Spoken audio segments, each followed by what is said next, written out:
Всем привет, дорогие друзья! Во-первых, поздравляю всех с наступившим новым 2020 годом. Всем желаю счастья и благополучия. Наступивший год принес много грандиозных, радостных, фееричных событий. Мне удалось 4 января побывать на открытии первого в республике частного музея ретро-техники, действительно знакового события в городе Якутске. Торжество началось с якутского обряда Алгыз. Далее с поздравительной речью выступила мэр города Якутска Сардана Владимировна Авксентьева, отметив значимость события для нашего города. Из рук мэра получили грамоты люди, которые помогли воплотить в жизнь этот грандиозный проект. Выступил с речью главный инициатор и создатель музея Сальва Григорий Иванович. Поблагодарил всех тех, кто поддержали его идею и помогли дать вторую жизнь автомобилям на радость горожанам.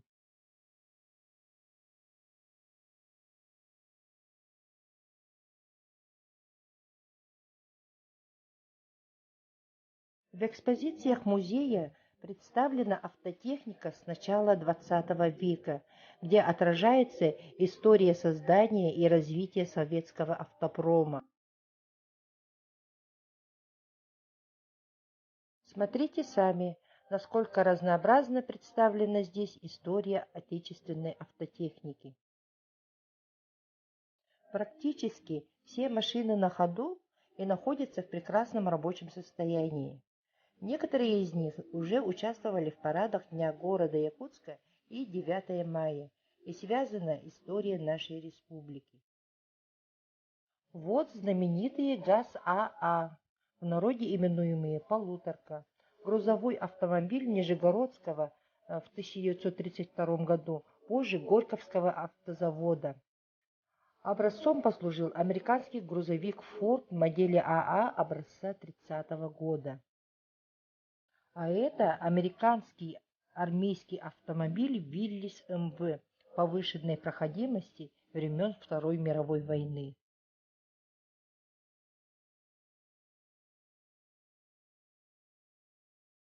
ГАЗ-69 – советский автомобиль повышенной проходимости. Производилась с 1952 по 1972 год.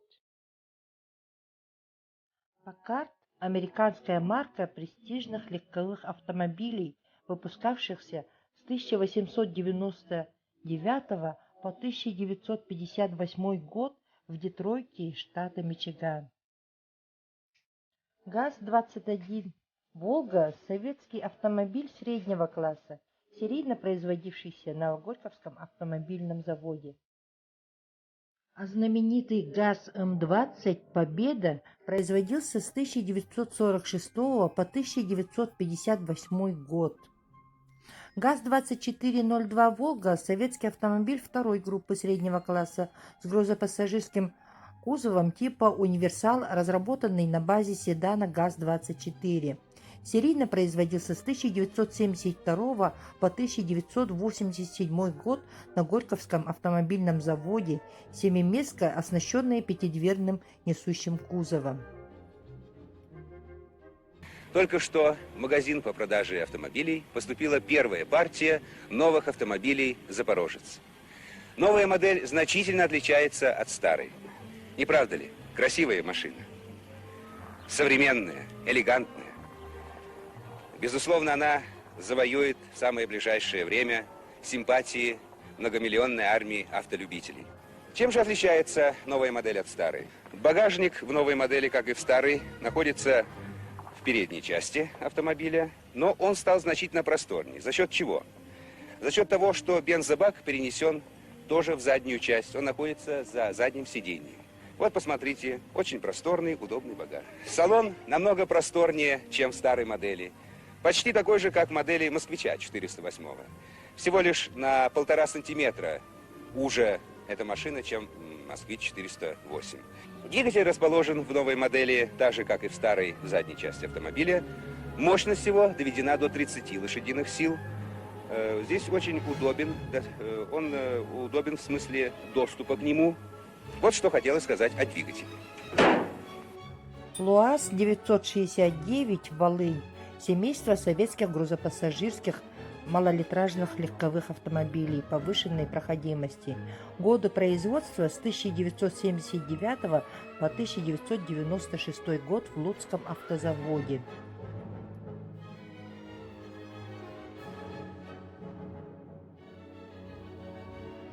ЗАЗ-968 «Запорожец» – советский автомобиль первой группы малого класса, выпускавшийся Запорожским автомобильным заводом. Автомобиль ЗАЗ-968 пришел на смену модели ЗАЗ-966. Производился он с 1971 по 1973 годы. В ЗАЗ-968 постепенно вносились изменения и улучшения.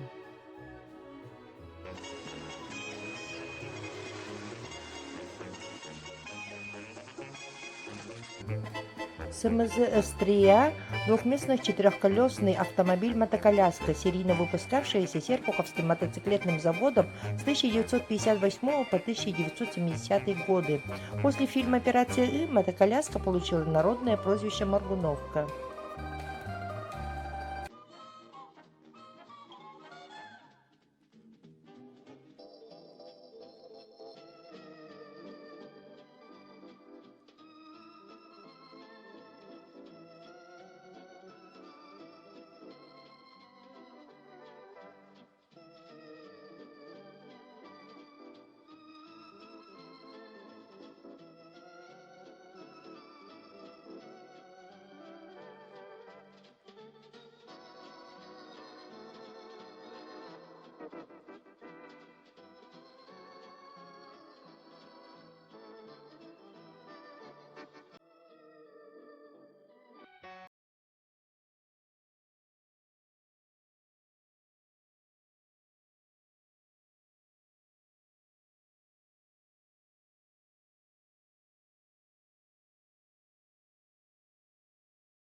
Кроме авто и мототехники, в этом музее представлены различные экспозиции частных коллекционеров города Якутска.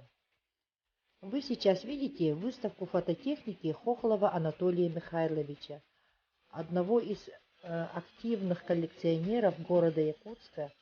Здесь представлены разнообразные фотоаппараты и предметы фототехники.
И, наконец, самая приятная зона практически для всех посетителей музея. Это частный музей игрушки «Сохраним детство». Музей создан на основе частной коллекции кукол и игрушек, принадлежащих семье коллекционеров Анны Молостовой и Сергея Тихонова. Тут, тут представлены европейские и советские игрушки с 1900 по 1990 годов, из которых только куклы составляют более 1000 экспонатов, и множество сопутствующих объектов, таких как кинопроекторы, детский спортивный инвентарь, механические жестяные игрушки производства Франции, ГДР, КНР и, конечно же, времен СССР.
От героев былых времен не Вашему осталось вниманию порой выставка Николая Федорова, тех, частного кто приняли коллекционера, посвященная смертный бой, 75-летию Великой Победы в стать Великой просто Отечественной войне. землей травой. Коллекция берет начало Только собирательства с грозная 1970-х доблесть годов. их Тут представлены значки, удивилась в монеты сердцах с живых. 1965 по Этот 2020 годы. вечный огонь нам завещаны одним, мы в груди храним.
И завершает нашу экскурсию экспозиции павильона былого времени «Ретросклад».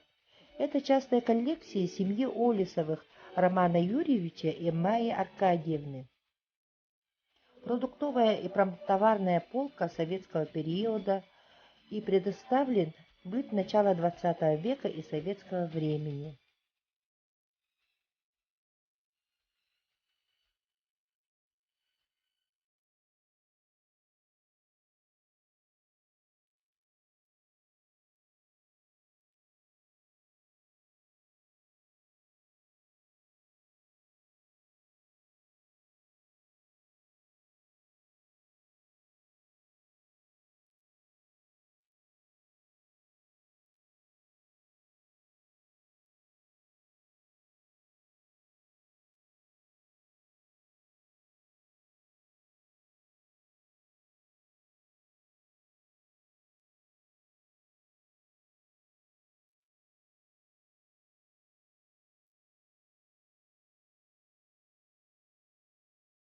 уникальнейшая продуктовая промтоварная лавка времен советского времени.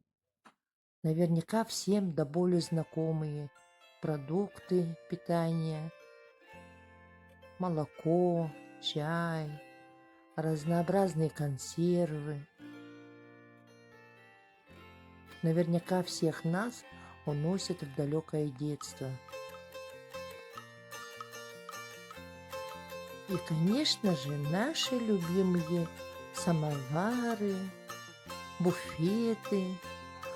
А тут вы видите предметы труда начала 20 века. Это рубль, подковы, лапти, всевозможные предметы наших бабушек или прабабушек. Тут можно лицезреть и якутскую старинную утварь, такие как чароны, туеса из бересты. Конечно же, шикарнейшая коллекция самоваров и древних предметов быта. На этом завершается наша экскурсия по новому музею. Но, к сожалению, никакая камера не может передать ту атмосферу, царящую там, и человек обязательно должен воочию посмотреть сам, побывать здесь, своими глазами увидеть и окунуться именно в ту атмосферу, которая царит в этом новом музее. Пожелаем им процветания и удачи. Всех еще раз поздравляю с Новым годом и до новых встреч!